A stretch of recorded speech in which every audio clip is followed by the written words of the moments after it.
Hello everyone. In this video, I'll show you how to fix the problem if ChipGenius cannot recognize your pen drive. First, inspect the pen drive connector.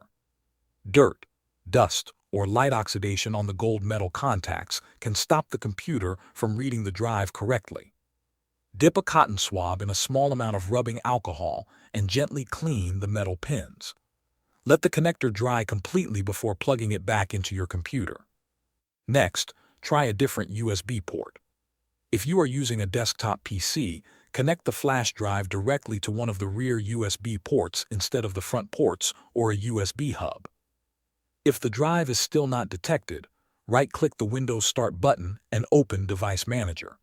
Expand Universal Serial Bus Controllers and look for any device with a yellow warning icon. Right-click it and choose Update Driver. You can also disconnect and reconnect the flash drive after the update is complete. If your computer becomes slow, freezes, or stops responding when the USB drive is connected, the problem could be a hardware failure.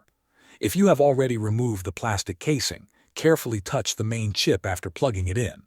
If it becomes very hot within a few seconds, it usually means there is an internal short circuit, and the flash drive has likely failed.